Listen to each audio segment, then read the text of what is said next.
శ్రీమాత్రే నమ. జయ గురు దత్తాత్రేయ నమ. ఈ వీడియోలో మనం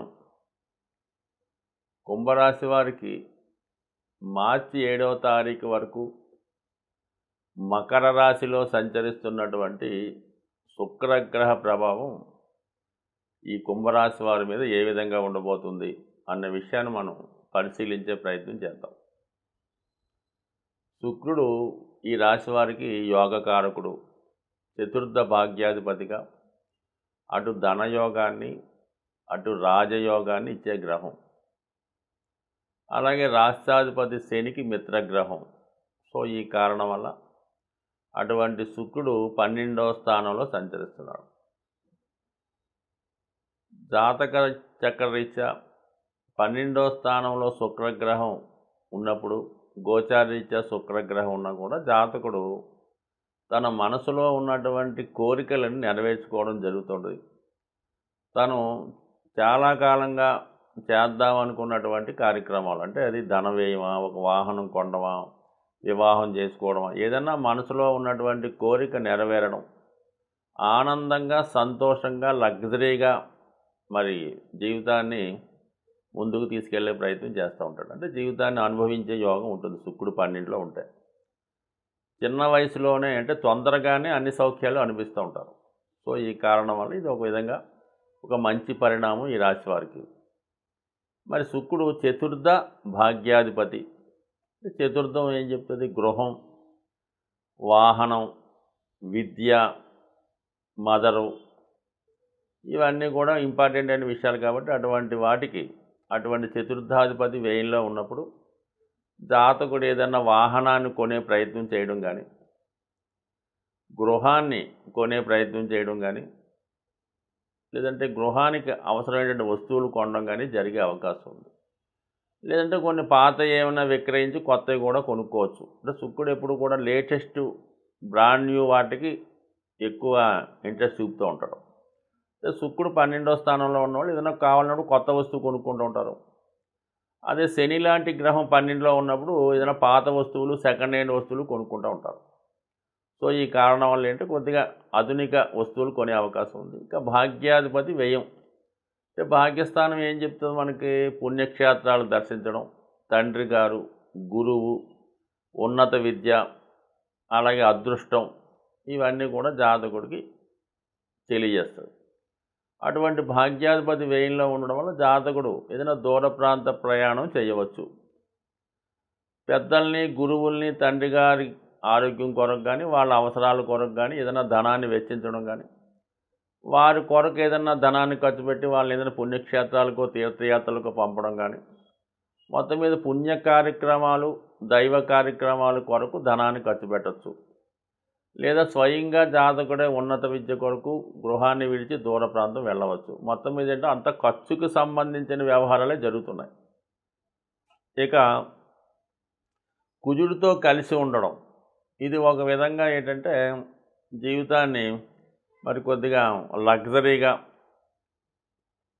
ఖర్చు పెట్టే అవకాశం ఉంటుంది. అంటే కుజుడు వ్యయంలో ఉండడం అంటే ఇక్కడ దశమాధిపతి వ్యయంలో ఉండడం వల్ల, తృతీయాధిపతి వ్యయంలో ఉండడం వల్ల రెండు కూడా మనకి నష్టాన్ని చెప్తూ ఉంటుంది. స్నేహితుల వల్ల, లేదంటే అన్నదమ్ముల వల్ల, తోడబుట్టిన వారి వల్ల, ఏదైనా వృత్తిపరంగానో, సెల్ఫ్ మిస్టేక్స్ వల్లనో, సొంత నిర్ణయాల వల్లనో, ఎవరికైనా సూట్ ఇవ్వడం వల్ల నష్టపోయే అవకాశం ఉంటుంది. అలాగే వ్యాపార పరంగా నష్టపోవడం కానీ, మొత్తం వ్యాపారాన్ని వైండప్ చేయడం కానీ, ఇలాంటి కార్యక్రమాలు నడుస్తుంటాయి. అయితే ఉచ్చులో ఉండడం వల్ల ఏంటంటే కొంతవరకు ఏంటంటే అది కొంతవరకు బెటర్ చేంజ్ ఉంటుంది అన్నమాట. చాలా సందర్భాల్లో కొంత నష్టపోయినా అది జాతకుడికే కలిసి రావడం జరుగుతుంది. స్థిరాస్తుల మీద, భూముల మీద ఇన్వెస్ట్ చేయడం అది జరుగుతుంటుంది. మొత్తం మీద ఏంటంటే జాతకుడు ఈ సమయంలో ఎక్కువ ధనాన్ని ఖర్చు పెట్టడం జరుగుతూ ఉంటుంది. సో అది కొంతవరకు వ్యసనాల కొరకు, బలహీనతల కొరకు, ఎంటర్టైన్మెంట్ కొరకు, వేరే వాటి కొరకు ధనాన్ని ఖర్చు పెట్టడం జరుగుతూ ఉంటుంది. ఇందులో రహస్యమైనటువంటి ఖర్చులు కూడా ఉంటాయి. సో ఈ విధంగా కొంత అధిక వ్యయాన్ని జరిగే అవకాశం ఉంది. బట్ ఇదే టైంలో వాహన యోగం, గృహయోగం, విదేశీ అవకాశాలు కూడా రావడం జరుగుతుంటుంది. వాళ్ళ స్థాయిని బట్టి ఉండడం జరుగుతుంటుంది. బట్ ఏదైనా 2 గ్రహాలు కూడా జాతకం ఉండడం వల్ల జాతకుడు కంపల్సరీగా ఏదో ఒక లాభాన్ని, ఏదో ఒక సంతృప్తిని, ఏదో ఒక ఆనందాన్ని ఈ సమయంలో పొందే అవకాశం ఎక్కువగా ఉంటుంది. బట్ జాతకుడికి ప్రస్తుతం జరుగుతున్నటువంటి ఈ జన్మశని ప్రభావం వల్ల ఏంటంటే ఎంతవరకు ఈ గ్రహాలు వేయంలోకి వచ్చినప్పుడు కూడా చాలా వరకు ఇప్పటికే కొంత స్ట్రగుల్ పడుతున్నాడు. కాబట్టి ఏదైనా ఒక నిర్ణయం తీసుకునే ముందు ఖచ్చితంగా జాగ్రత్త పడాలి. అయితే వివాహ విషయంలో మాత్రం మరి వివాహ ప్రయత్నాలు ఫలించడం ఇది ఎక్కువగా మగవారికి, అంటే ఇది ఫిమేల్ కన్నా మేల్ రాశి కాబట్టి మగపిల్లలకి వివాహం కుదిరే అవకాశం ఉన్నది. బట్ ఇక్కడ చాలా కాలంగా ఈ కుంభరాశిలో జన్మించినటువంటి అబ్బాయిలకి వివాహం ఏదో కారణం వల్ల లేట్ అవుతుంది.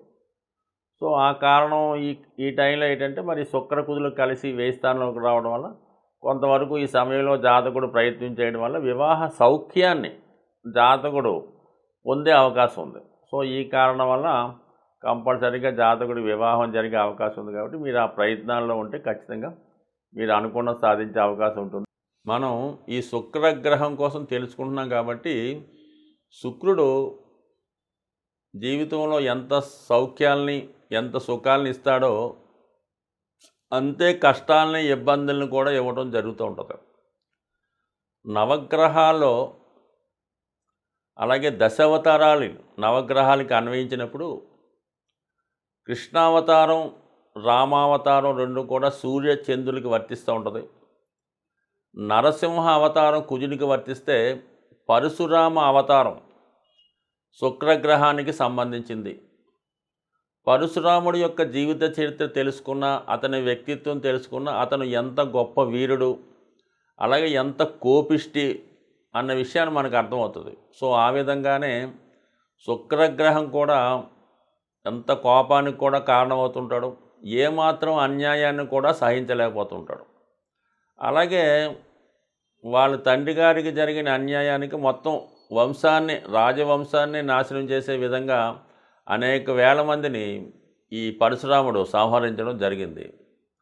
సో ఆ విధంగానే కాకుండా మళ్ళా చనిపోయిన వాళ్ళని బ్రతికించగలిగే మృత సంజీవిని విద్య కూడా ఈ శుక్రగ్రహానికి రావడం జరుగుతూ ఉంటుంది. సో ఈ కారణం వల్ల ఒకళ్ళని సంహరించాలన్నా చనిపోయిన వాళ్ళని బతికించాలన్నా కూడా ఈ శుక్రగ్రహానికి అంత శక్తి ఉంటుందన్నమాట. జాతకంలో శుక్రగ్రహం బలంగా ఉంటే వాళ్ళ ఆయుష్ బాగుంటుంది. సో అలాగే శుక్రుని యొక్క ప్రభావం వల్ల మరణం అంచులకు వెళ్ళిన వ్యక్తి కూడా తిరిగి మళ్ళా బయటపడే అవకాశం ఉంటుంది. అందుకని అటువంటి మృత సంజీవిని విద్య విడిచినటువంటి గ్రహం అదే శుక్రాచార్యులు, తద్వారా శుక్రగ్రహం. అంటే శుక్రగ్రహ ప్రభావస్తులు ఇతరుల్ని బతికించడం అంటే వాళ్ళ ప్రాణాల నుంచి బతికించవచ్చు. వాళ్ళ వైద్యుడైతే వాళ్ళ కష్టాల నుంచి బయటపడేయవచ్చు. సో ఏదన్నా శుక్రుడికి అంత శక్తి ఉంటుంది. అటువంటి శుక్రగ్రహం మరి ఇప్పుడు మనకి మకర రాశిలో మిత్రక్షేత్రంలో సంచరించడం వల్ల, అంటే శుక్రుడే వివాహకారకుడు.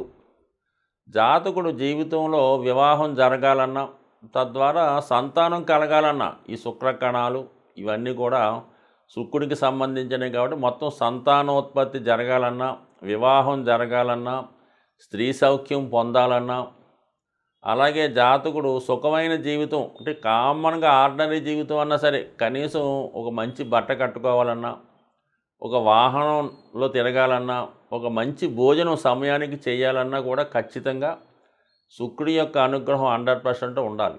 శుక్రుడు బలహీనమైనప్పుడు, శుక్రుడు చెడు గ్రహాలతో కలిసిన ఖచ్చితంగా మరి ఈ శుక్రగ్రహానికి లక్ష్మీదేవి అధిదేవత అవడం వల్ల మరి శుక్రుడు బలహీనమైతే లక్ష్మి యొక్క అనుగ్రహం కూడా చాలా తక్కువగా ఉంటుంది. మరి ఈ జ్యోతిష్ శాస్త్ర ప్రకారం ఈ బుధుడు అలాగే శుక్రుడు కూడా సూర్యగ్రహానికి అటు ఇటుగా దగ్గరగానే సంచరిస్తూ ఉంటారు. మరి శుక్రుడు విష్ణుమూర్తి అవతారంగా మనం భావిస్తే సూర్యభగవానుడు విష్ణుమూర్తి అవతారంగా భావిస్తే మరి శుక్రగ్రహం భూదేవిగాను, బుధుడు శ్రీదేవిగాను వచ్చే అవకాశం ఉంది. అంటే మొత్తం మీద అటు ఇటు అనుకుందాం. ఏదన్నా శుక్రగ్రహం బలంగా ఉంటేనే లక్ష్మీ అమ్మవారి యొక్క అనుగ్రహం కలుగుతూ ఉంటుంది. అలాగే ఈ శుక్రగ్రహ అనుగ్రహం కోసం మీరు కంపల్సరీగా లక్ష్మీ అష్టోత్తరాన్ని కానీ, లక్ష్మీ స్తోత్రాన్ని కానీ, కనకదార స్తోత్రాన్ని కానీ చదవవలసి ఉంటుంది. అలాగే శుక్రుడు యొక్క ప్రస్తుతం శుక్రగ్రహం ఈ కుజగ్రహంతో కలిసి సంచరించడం వల్ల కంపల్సరీగా జాతకుడు మరి శుక్రుడి యొక్క నిజమైన క్వాలిటీస్ని పోగొట్టుకునే అవకాశం ఉంటుంది. అంటే సౌఖ్యానికి బదులు వేరే విధంగా జీవితాన్ని అనుభవించే ఆలోచనలు రావడం జరుగుతుంటాయి. కాబట్టి మరి ఈ సమయంలో ఇటువంటి వాటి నుంచి బయటపడాలంటే మరి ఈ నెలలో మరి ఇదే నెలలో ఈ గ్రహాల కలయిక ఉంది కాబట్టి 28 ఫిబ్రవరి తారీఖున వస్తున్నటువంటి సంకటహర చతుర్థి రోజు ఖచ్చితంగా 12 రాసుల వారు కూడా ఆ రోజు విధి విధానంగా విఘ్నేశ్వరుడు ఆలయం దర్శించి అక్కడ జరుగుతున్నటువంటి హోమంలో కానీ అభిషేకంలో కానీ పాల్గొని సాయంకాలం దాకా నియమంగా ఉండి సాయంకాలం భోజనం చేయడం వల్ల వీలైతే ఆ రోజు సంకటనాశన గణేష్ స్తోత్రం చదువుకోవడం, విఘ్నేశ్వరుని గరికతో అర్చించడం, లేదా ఉండ్రాళ్లతో పూజించడం, లేదంటే హోమంలో పాల్గొనడం చేసుకోవడం వల్ల ఈ శుక్ర కుజులు కలిసి ఉండే దోషాన్ని మరి ఈ సంకటహర చతుర్థి పోగొట్టుకొని శుక్రుని యొక్క సంపూర్ణ ఫలితాలు లక్ష్మీ అమ్మవారి అనుగ్రహంతో పొందే అవకాశం ఉంటుంది. స్వస్తి.